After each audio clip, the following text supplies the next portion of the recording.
Good morning. Good morning, good afternoon, good evening, you all. Wanted to come through and chop it up with y'all for just a bit. Specifically, I wanted to talk to you all about a man named Boyd Bushman, a former Lockheed Martin engineer. He's passed away, but had a very remarkable, what some would call a deathbed confession. Um, Mr. Bushman had photos of various beings. And I just, I find his take on the whole thing very interesting. And I just wanted to bring it here for you guys. I know it's odd, right? It's very odd, even the thought that there's other creatures that are even humanoidist, right? That can walk on 2 feet and even have even the capable intelligence, right? Of even being able to think the way we do, that sort of a thing. But before I even get off into it, hey Gloria, how are you? Man, shout out to Nicole Reloaded. Yeah, I think Nicole Reloaded has legs. I'm pretty sure. I'm pretty sure Nicole Reloaded has legs. I don't know where that came from, but wowzers. Anyway, she knows what it is. Shout out to Nicole Reloaded. That's all I gotta say. All right, that's it. All right, that's it. Now, moving on to this important stuff. Ugh, I'm telling you, some of y'all people, man, y'all need to get a life. Y'all need to seriously get a life. All right. Put some energy into making some content.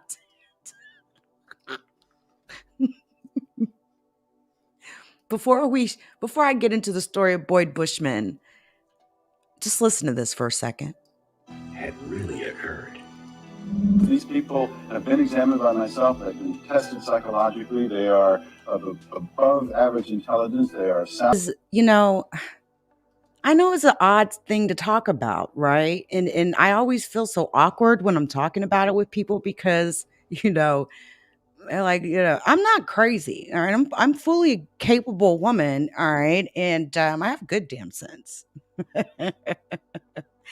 Well, let's make sure we make everybody have a great experience while they're working today, whether you're working under a new car or doing something, in a factory or you're in an office building. Hey, Majestic Pharaoh, how are you? I see you all in the chat. Let's explore Boyd Bushman. Now, Boyd Bushman, former Lockheed Martin engineer. And there's something very interesting that he says in this little clip that you're going to hear here.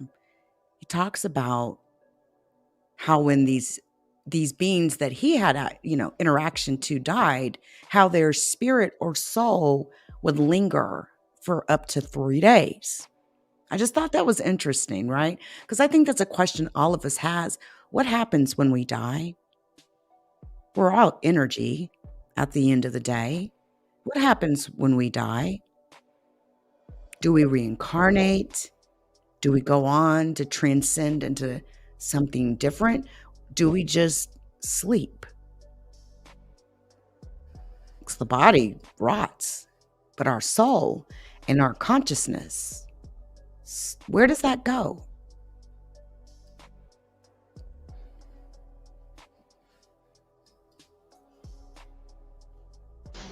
My name is Boyd Bushman. I'm a senior scientist from Lockheed Martin. I have 27 patents. Approximately 13 years ago, I ran across a person who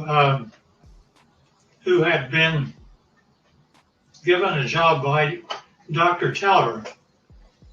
Dr. Teller was Oppenheimer's right-hand man.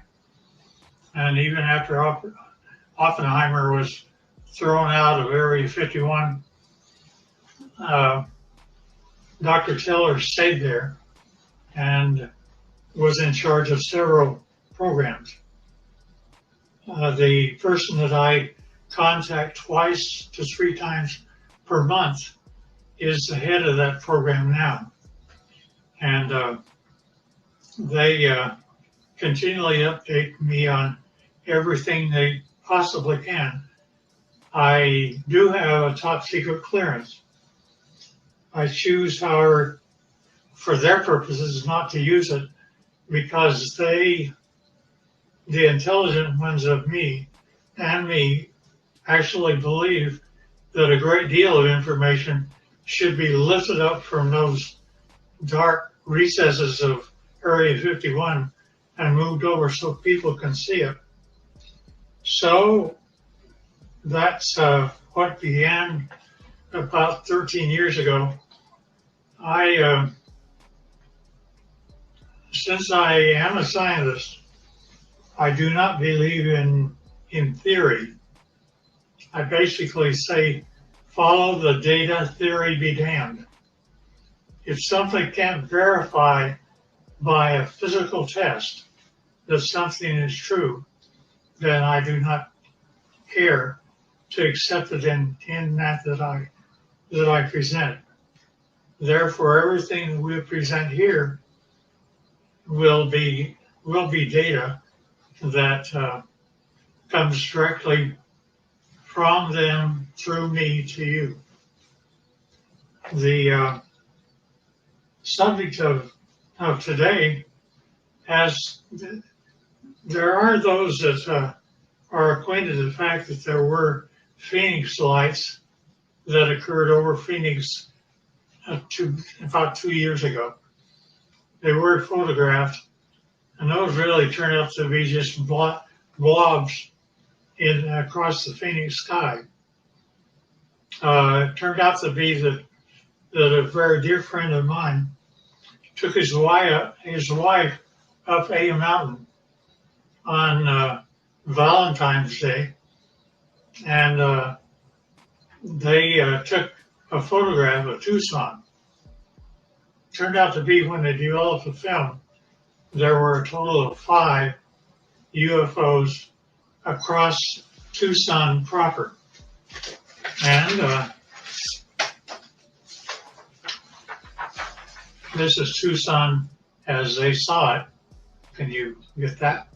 So here's the picture of Tucson as he had it. Then, as he developed further, notice that there are 5 very distinct UFOs along the top of the mountain. Mm-hmm. One of them is even canted a bit, about 45 degrees. Now, the person that took the film said that he had a mothership underneath and one up high. This shows the high one. Mm-hmm. I don't know if I know that I can buy the ship. My name is Scott Faria. I live in Vail, Arizona. A friend of mine who manages a nonprofit in Tucson asked me to take some photos for him for his website. And he was looking for a sunrise picture of kind of the skyline of downtown Tucson. So I had gone out actually on Valentine's Day evening. I dragged my wife up to A Mountain so that I could go up there and just block out some shots, kind of plan the photos that I was ultimately going to take for that website.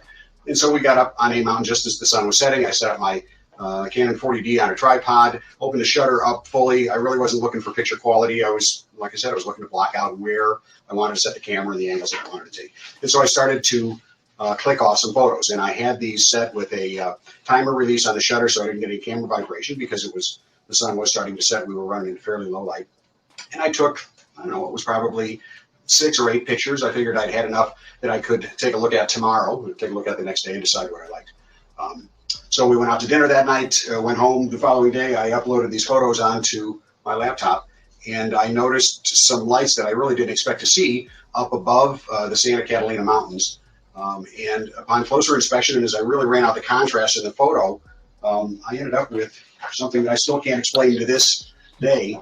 This is the original photo, and these lights were showing up just over the top of the mountain. I took a second photo probably 5 or 6 seconds later, as long as it would have taken for me to reset the timer. And in fact, this group of lights was in a much more narrow band, and now about, well, I don't know, I can't really say distance-wise, but they've moved quite a ways from where that original grouping had taken place. So I still have no explanation for the camera or for the pictures. These images, these lights have not shown up in any other photos that I've taken.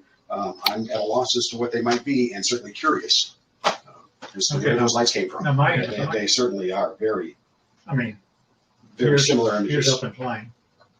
Let me go through, now on the ships, in order for me to believe it, I had to get blow-ups. And so here are two of them, which is blown up much higher.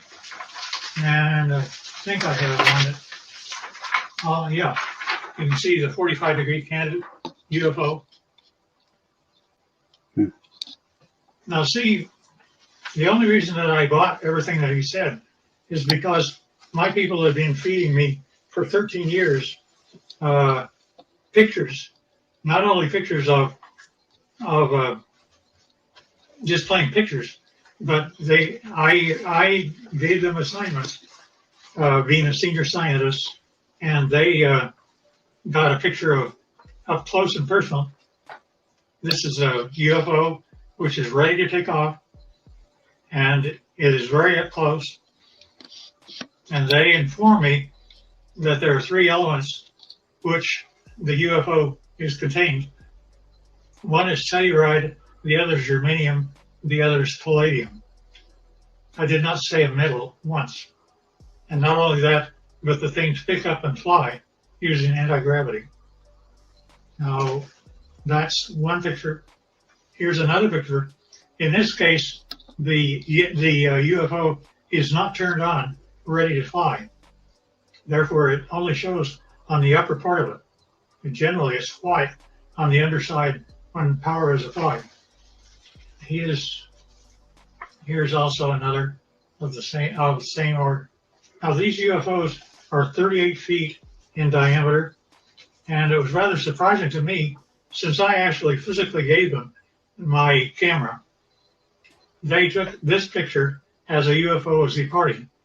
Within one click of my camera, they got 3 UFOs. That's real. And yeah, we don't know why either.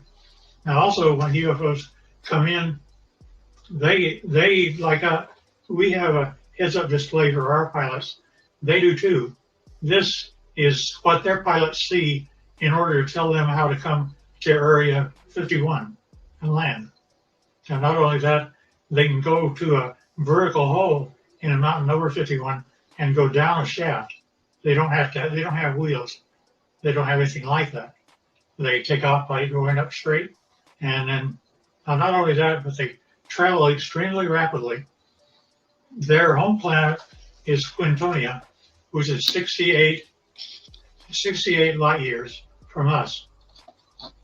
They, to my surprise, when I asked them how fast they take to get from that, it should be 68,000 years to make it according to Einstein. But they're able to make it to us in 45 years. So I gave them an assignment to photograph the planets from space as they were coming back. And they did that. And you see Jupiter and Saturn and Mars and Earth as it's seen by UFOs. And here's another. Now, we aren't going through motherships or anything like that. Nevertheless, those are the UFO. Now, when they actually get powered up and actually start traveling, it turns like this. You do not hear sound. They're up. They travel like that. They look like that, and they travel extremely rapidly. Now, the question is who are they? Here's another one. That's, you see the bottom, how it's all white. That's it's turned on. Here's also the bottom turned on. Strangely enough, I asked them to take pictures of the power unit on the bottom, up close and personal. They gave me this. I don't know what this means. That's when my camera actually looks into the power center of the UFO. Now, the I asked them to tell me about who was flying these things. He therefore said, fine, they're approximately 5 feet, 4.5 to 5 feet tall. They had one or two of them around it that were 230 years old, and we have a total of at least 18 that exist and operate with our facility as Teller set it up. Now notice the eyes are different, nose are different, but they do have 5 fingers, 5 toes, 2 eyes, and rather strangely enough, I asked him how they communicate. He says, well, it's like this, Boyd. You all of a sudden have a question in your mind. You walk into a room with one of them, and all of a sudden you find yourself giving the answer to your question in your own voice. They're able to use your own voice by telepathy to talk to you. And I said, fine. Now that's how they look front. But when you turn around and look at the back, it's like that. Now notice that they have 3 backbones. They're actually cartilage. Nevertheless, it's a much more efficient system than ours. They also have 3 ribs in their system rather than more. This is also the back side of an alien. Here's a 45-degree look. And here's the back of the head. Notice the veins, no hair. And now when we talk about aliens, I pushed the issue, and he said, well, there's kind of 2 groups of aliens. He divided them, they divide them into 2 groups. One group he calls, it's like you have a ranch. And you have a ranch and you find that one group are your wranglers that know how to wrangle your cattle. There are others that are rustlers, ones that steal your cattle. And indeed, that the 2 groups do act differently. To the ones that are wranglers are much more friendly and have a better relationship with us. Here's the other side of the alien too. Now also notice that their feet, where they have 5 toes, the toes are joined together like a frog, and yet they are dissimilar. Now there was a surprising occurrence, and that is my friend had one of them that was a friend, and he died here. And 10 days after his death, I was out visiting my buddy who's in this picture. And if you look very close, you can see that his friend is in spirit form and right over his left shoulder.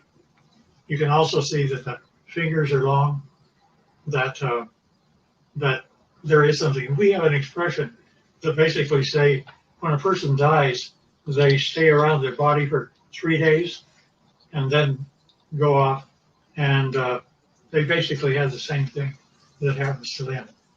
Now, with respect to the alien craft, we have American citizens which are suited up like this, and they are working on UFOs 24 hours a day, and we're trying to learn what to do. These are 2 guys, 2 American citizens, and they're trying to protect themselves against germs and things like that.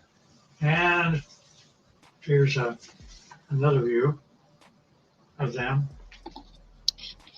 And here's another one. There's an upper part of a UFO and a lower part of a UFO. This is the upper part, and it's just one of them up there. They have generally we give them suspenders so that if they start floating, they don't have gravity on the inside. Somebody can grab them and pull them over to the side. And this is the home planet that they come from, which they call Quintonia. Now notice that the hand, that's an alien hand. notice that the fingers are longer than ours by quite a bit, about 30% longer, and that's just the way they're put together. Now, at any rate, this process that introduced me directly or indirectly to Dr. Teller's work with a group that still is in charge of Area 51 and equivalent. Turned out to be a doctor, very, very fine gentleman. And I was carrying on a conversation with him. He saw how the subject was going. So he simply said, well, you need to know what I did one day. And I said, okay. He said, I was in the process of doctoring a pilot who was a test pilot, a Navy test pilot for the United States government. And it was 1947. Said he began, I don't know if it's a drug I had him on or what was occurring, but he basically told me that the radar group had found a blip out over New Mexico, and that they would like to assign me to go out and check it out. So he said, fine, I'll do that. And he got the fastest airplane that existed then, which was a propeller at the time. And it was fully armed and all the rest of those things. Nevertheless, he was out flying and he found the item, and he immediately communicated back, and he said, I wish authority, first of all, I want you to tell me, are there any other airplanes flying? Are there commercial or anything else around other than he and I? Said, just the two of you. And he said, fine. Second thing I want to know is, do I have authority to shoot it down? I said, why do you want authority to shoot it down? He says, because I am flying the fastest thing that the United States can make, and he's beginning to leave me. Therefore, I know he's either a friend or an enemy, and if he's leaving me, he's an enemy. Therefore, I wish authority to shoot it down. The commander said, fine. He granted him authority. He pulled in, he shot him down. He came down, he flew past and saw that there was a road on the one side of a fence area. He came down and landed his airplane. Hard to do, but he did. And then he cut across the fence. One of them, the door was open. One of them was out walking around, but he didn't care about that. He cared about what the vehicle was.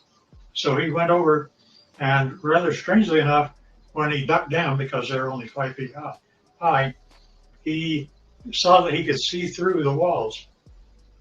Not only that, but as he stepped in, the floor was spongy. He looked at the three that were there, and they were dead. He knew they were. He'd killed them. But he also knew that the military would come, and he had put up with those guys for a long time.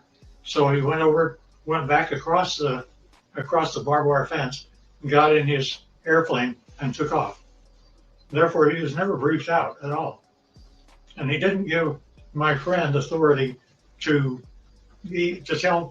allow me to know what his name was. I know, but I won't reveal it. Both of them should have been gone for a long time.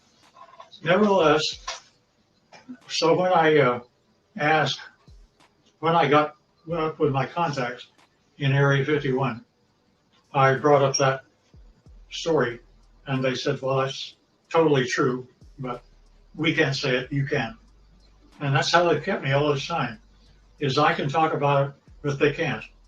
I do, because of some very good reasons, keep things within control, but I don't want us to fall behind the Russians and Chinese. And the problem I have is that Area 51 is working with both the Russians and Chinese right now. And trying to make UFOs, they have, there's been a total of 39 United States citizens that have lost their lives trying to reverse engineer UFOs. And it's, well, the last one I heard of was a year and a half ago, where we lost 19 lives in one test. They actually wanted to bring various flying craft near the UFO, and the UFO defended itself, and 19 of our people died. Now, they kept giving me things rather than, they would give me pieces of UFOs, and I would come to my laboratories. I had the laboratories of Lockheed and every place else. So I would do that, but I would get pieces of UFOs. For example, I have 3 little pieces of UFOs down underneath the thing that looks like a quartz crystal. Notice that that is my hand, and it is giving weight. It says that it weighs 100 grams. Now, without those 3 items, when I take the UFO material away, notice that the 3 UFO items are gone. But also notice that the weight of the crystal is now 650 grams. The implication here is that if I were to take the pieces of UFO and put them underneath an average man's scale, he would weigh 45 pounds. Basically, they're working in anti-gravity, and therefore our effort is anti-gravity. Now, not only that, but we take these same pieces of items, and I go to a standard voltmeter, and notice that in my voltmeter, I am getting a total voltage of 249 volts out of one piece of UFO. Not only that, but the team took a piece of UFO and connected it up like this and was able to have a complete laboratory operate for 6 months with heavy equipment. And it goes all the way up to 12 amperes. And since you didn't really get this before, here's the foot with the toes joined together. And this is a better view of the same. Now notice also, this is the body of an alien, and where we have 6 ribs that are connected together, they have 3.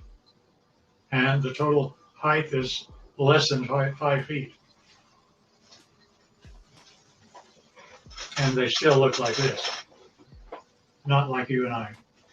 Nevertheless, so we're able to obtain voltages and anti-gravity.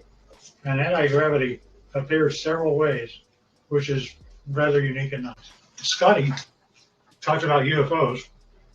I basically said, yeah, I understand, because here is what Area 51 was giving to me since the year 2000 and beyond. Notice it's recent. And we have one triangle, then we have 1, 2, 3, 4, 5, and we have one that's 150 feet across, if not larger. And each one of these are separate documentation of UFOs that were photographed and taken across the world from the year 2000 and forward. Now, when you actually get what that all means, is a UFO, when it's white on the underneath side, is ready to fly like that. And it's anti-gravity, that's the reason you don't hear anything. But when it's just parked means just floating in air. It could be above your house, like this, this, and this. This turns out to be the heads-up display that the aliens see of how to go to Area 51 and store their craft. Nevertheless, this is what the craft look like. That's how they change power. And notice that here's an egg-like thing, but it's standing on end, only because it has no gravity itself. and that is a piece of UFO germanium. And this little dot is a piece of neodymium magnet, which is above the germanium, and it's floating all by itself. And that again is a UFO. And we don't know why, but the crystal appears to be colored rose, and we can't figure out why yet. There's a whole batch of analysis that we're having to do. Alien, side view, front view, top view, line. And that's the power center of palladium in the middle of the craft.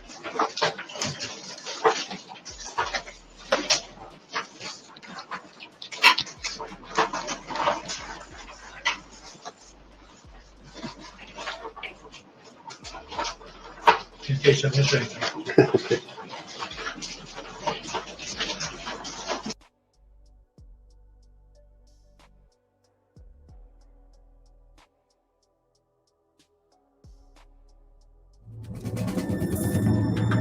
Seit Jahrzehnten. It's stuff like that, right? Even if it's on an old grainy VHS tape, the information alone can be invaluable, okay? Especially when we're talking about how these systems are powered, okay? How these craft somehow get powered. The propulsion system that we've heard so much about.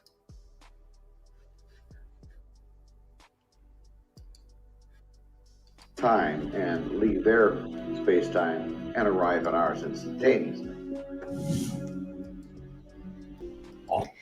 They are very interested in our experiences because, from my understanding, they can't experience things the way that humans can.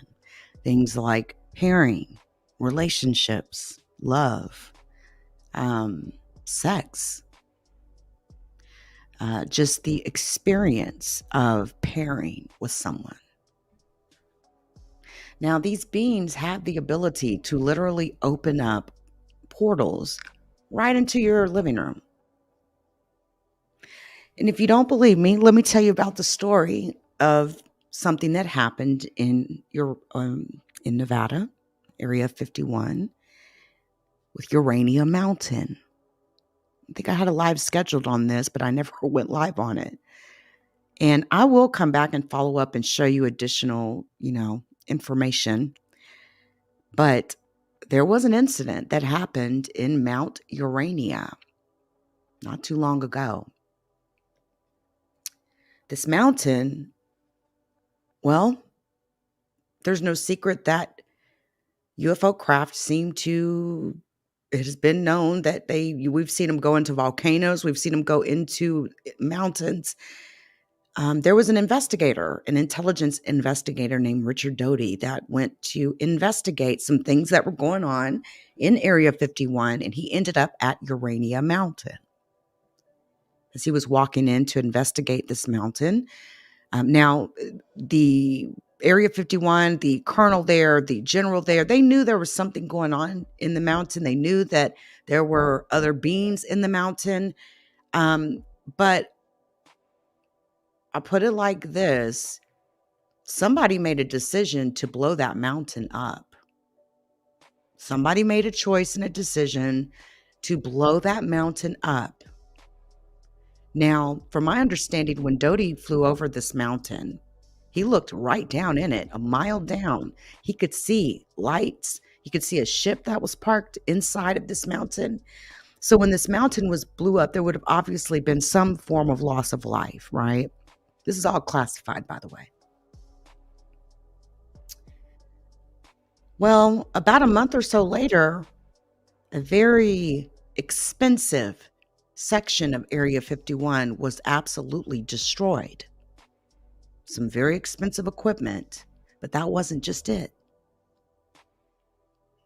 It was either the colonel captain or it was one of the two, who was in Washington, D.C. in a meeting at, or no, it wasn't D.C., I'm sorry. Was it, what was the Air Force Base? It was an underground Air Force Base, and I'm drawing a blank on the exact one. Anyway, he was inside this Air Force Base. He was having a top secret classified meeting, okay? Remember, he was a commander over Area 51, over that particular section. That mountain was blown up. There was a retaliation in which a section, of course, was not released to the public, but multi-million dollars worth of equipment was absolutely destroyed. But this is where it gets very insane. While this colonel is sitting in this meeting room across the country in this underground Air Force base, a portal opens up inside this meeting room. A being comes out of this portal and kills this colonel. And also, from my understanding, chopped off or did, something with the limbs of a couple of other people. I think like 2 people were killed and others lost limb. And this all happened in a highly secured meeting room underground, top secret Air Force Base. They didn't try to get through any security. They literally opened a portal right in the room that guy was in and took his life. Retaliation for blowing up Mount Urania.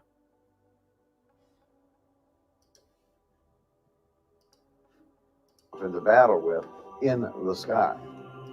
And so my theory, and it wasn't my original theory, actually. Imagine your living room, all right? Imagine, your living room, and you're just sitting there one day, and it folds away like a towel or a curtain, and something climbs out dead center in the middle of your living room. It's crazy, right? It's insane. There's no way that type of shit exists. It does. It exists. It exists.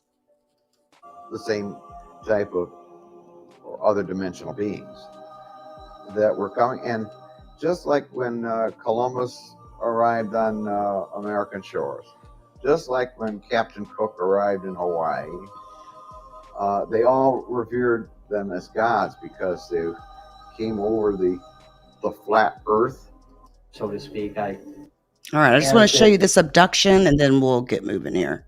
And Powerless to prevent it.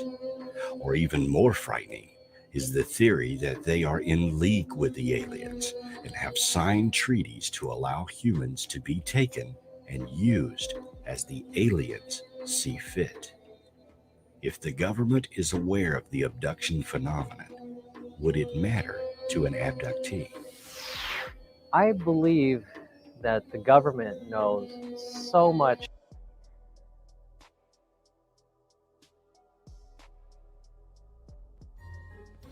Shout out to the LeakYou community. Please join us on Spotify, Apple Podcasts, Google Podcasts, and Amazon Music.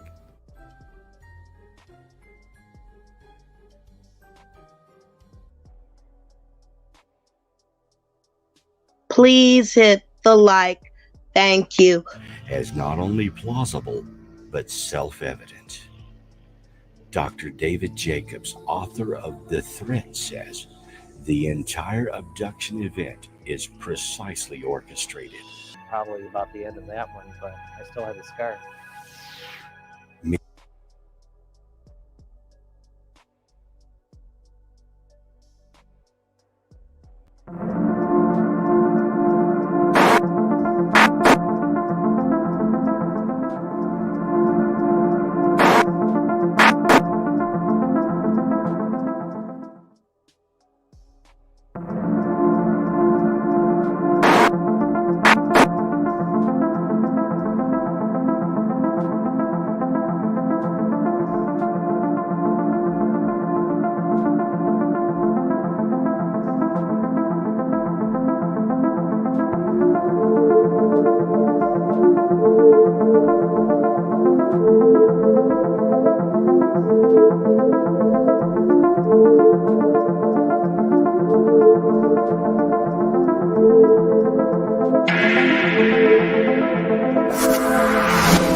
I got a little bonus for those of you that are still actually here, all right, right now with me. You know, every day, I peruse the web, all right, for different pieces of things. And I got this very strange clip. Don't know how real this is, all right? This could be very easily faked, all right? But I want to show you this. I was just curious what y'all's thoughts are. Okay, I'm curious. Now, listen, we don't need people tying up aliens, all right? Taking them hostage, all right? We don't need that. But this could absolutely be fake, okay?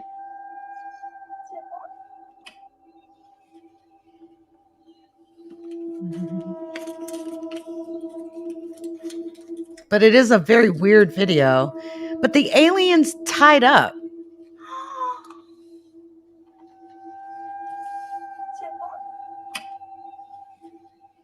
See, somebody could have easily motorized something, some artiste, you know what I'm saying? And it's like, listen, man, we don't need no fake shit like this coming in, all right? That's what I'm talking about, like that the whole disclosure thing, right? Yeah, it's just compare that to that, all right? That tall white being or that insectoid being, you know, that was caught on very short 15-second, 20-second, you know, piece of film. You can tell when things are real and when they're fake. You know, just like with the alien interview. You just kind of tell. Study it, you can tell. Not sure what's going on with that though, you know. So I figured I'd throw that out there. The supposed guy, you know, tying up an actual alien and feeding it chocolate. Like, come on, man. I'm looking for skin folds and everything, you know. And no, I don't think this is real at all.